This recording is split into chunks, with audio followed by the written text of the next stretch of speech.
Artlist, epidemic sound, music bed, motion array, story blocks, and model elements, licked.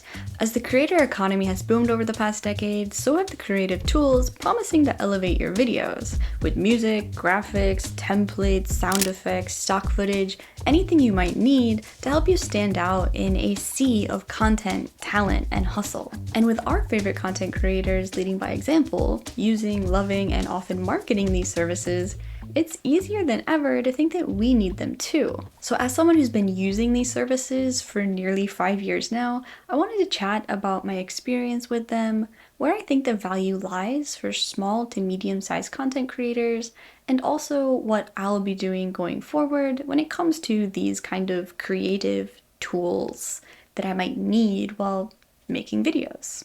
For a little background, I started my main channel, one that focuses on beginner skateboarding, by using royalty-free music that I just found on the internet. I switched over to Epidemic Sound pretty quickly, and then went back and forth between that and Artlist, mostly for music, until last year when I finally decided to try Artlist Max.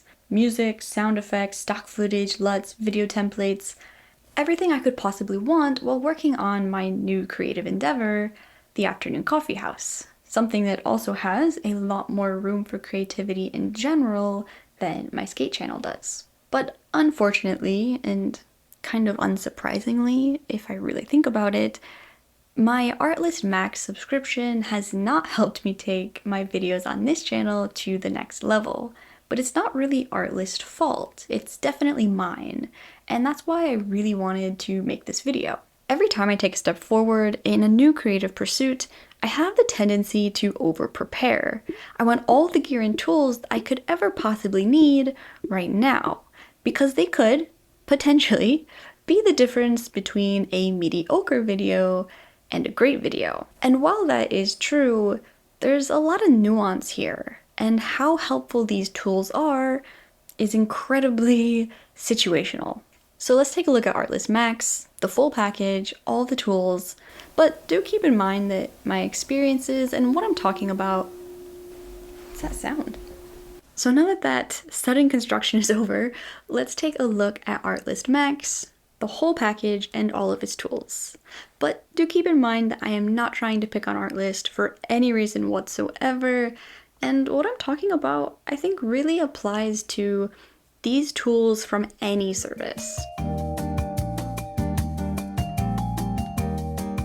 The fact that LUTs were included in Artlist Max was exciting when I first signed up. There are a bunch of them and they are absolutely stunning. They offer a whole wide range of styles, moods, and aesthetics, but they don't really fit the mood of my videos. I get stuck filming in overcast weather, rain, or inside a lot of the time, where the LUTs that I'm personally drawn to don't really look as good in my opinion. I'm not filming shots like the kind you see on the website. So when I put LUTs that I like onto my own videos, the visuals often felt somehow inorganic or forced in a way that didn't fit the mood or aesthetic of my video. But I did try to use them for a while. Some of the color palettes I really liked, and once in a while I thought that they added a nice extra look to my footage. However, I did find myself displeased with them most of the time whenever I tried to force a LUT onto a particular piece. So I ultimately stopped using them. Because when it comes to videos like this, the type of videos that I most often film, a simple color grade is really all it needs.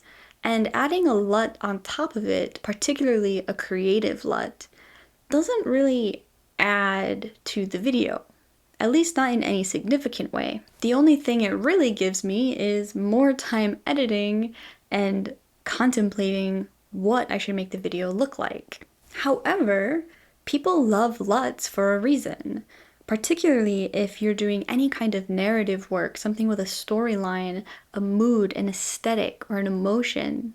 If you're making creative pieces, the color grade comes in clutch for that extra depth, mood, and emotion. And if I was making that kind of work, maybe something narrative, then having a catalog of pre-made LUTs with different moods and emotions and feelings would be an incredible time saver.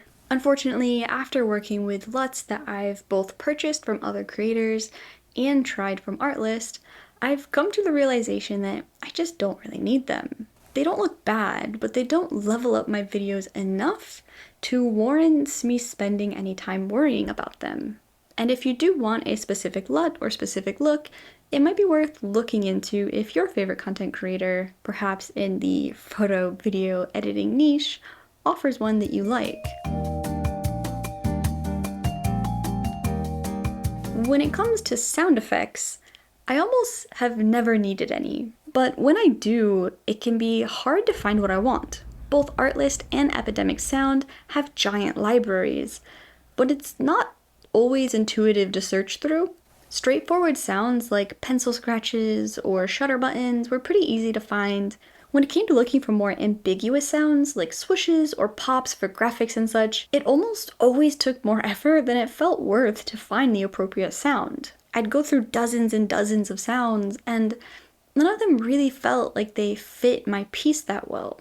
I would eventually just go with whatever felt good enough. So for someone who rarely needed them, it did often feel like a frustrating experience to find the one that I wanted. However, if you're really big into sound design or doing a more narrative piece where the sound design is much more important than, say, what I'm doing right now, or even a perfectionist who wants the perfect, crispiest tick, tick, tick to the watch video that they're showing, then it makes complete sense to spend your time looking for those sound effects and also be invested in a service that offers them. On the rare occasion that I need a sound effect, it probably makes more sense to just make it myself if possible. It'll probably be faster and easier than searching through dozens and dozens and dozens of sounds and trying all kinds of different descriptions to get something that I almost like.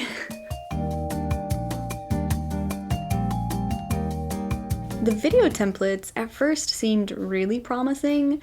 I particularly hoped that I could find one of those templates that gives your video that kind of old vintage look that everyone, and myself included, seem to be really into these days. But it turned out to be really hard to find one that I liked. I admit that there are some pretty cool video templates in there, but for the most part they feel very corporate social media campaign or online news outlet. Neither of which are bad, they're just not a good fit for me. If you make content for businesses alongside other creative endeavors, I could totally see these video templates being incredibly helpful.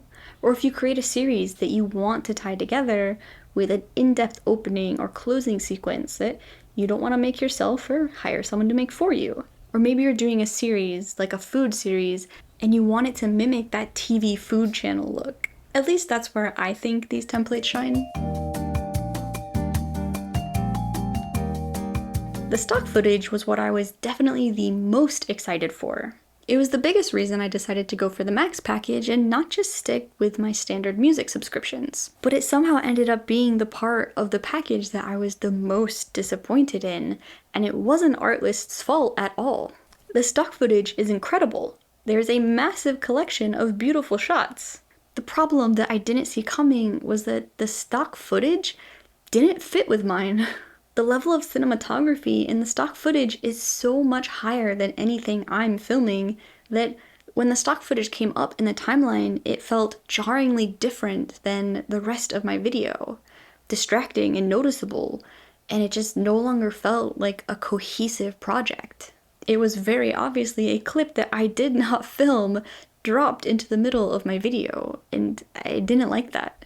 Even on the few occasions that I did really try to find a clip that would fit within my videos, something specific like posting to social media or YouTube, it felt impossible to find what I wanted.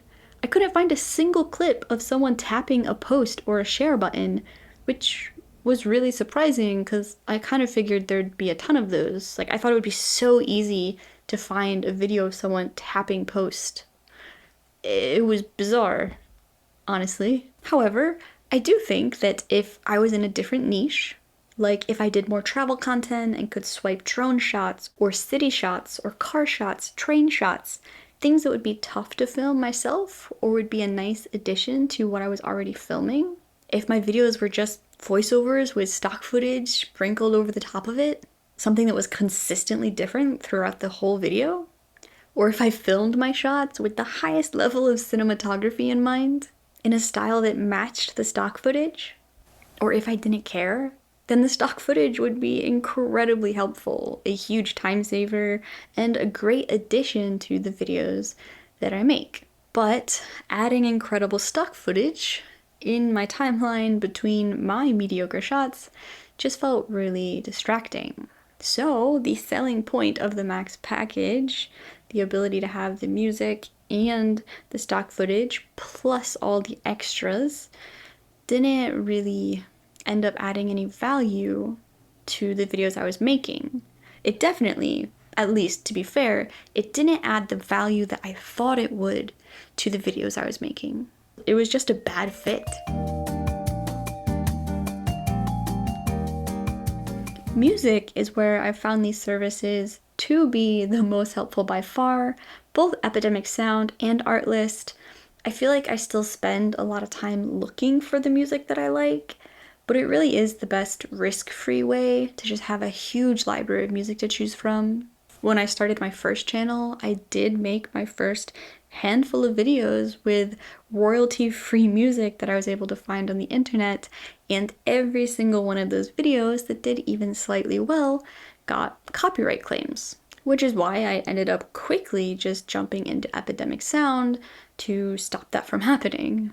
Although for some reason I also went through a bizarre 3-month period with Artlist where they kept sending me copyright claims on music that I had paid for in the subscription, so I had to keep sending them a rebuttal with my purchasing information in it.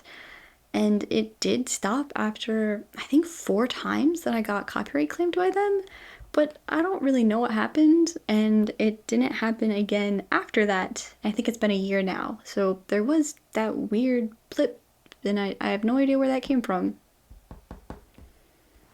They did, though, always drop the copyright claim after I sent them my purchasing information, so that was good, I guess. Anyway, it is true that music can elevate a piece that you're making, especially a narrative piece. But I find the more that I create, the less music that I use. For a long time, it really felt like I had to force music into every video that I made, and for the entirety of the piece. But over time, I felt like it just bogged down my videos and made my already hard voice to hear harder to hear.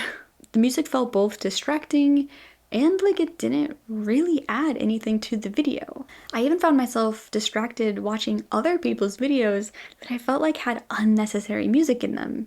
But it is, as always, very situational, and I also really like using music in, I'd say, more subtle ways. I tend to like to open a video with music, maybe end it with music, add it if I think there's a good spot for it.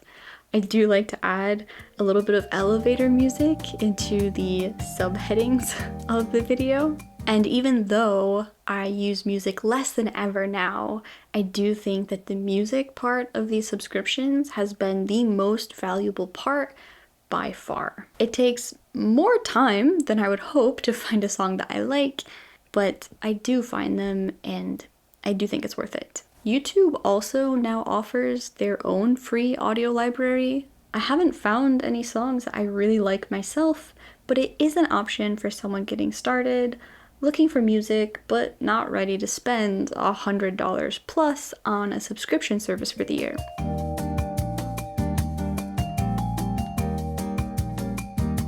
So I've already canceled the auto-renew for my Artlist Max subscription, and I think when next year rolls around, I'm just going to look for the most affordable subscription service with just music in mind. In the meantime, I might look a little more into YouTube's audio library if I can find more music that I like, and if the collection of songs gets bigger, then I might work with that instead. Or I could at least use it for my skate channel so that I don't have to buy a music subscription for that when I really don't need music for most of what I do on that channel, and then use the subscription for music on this one where I feel like the music often fits better, at least. I don't use a ton of music throughout the year, but I do think that the $120 or so is a good investment. It's at least better than risking a copyright claim on a video that took me 13 to 14 hours to make and got average views, so at the very least, I can keep the $3 to $6 I made.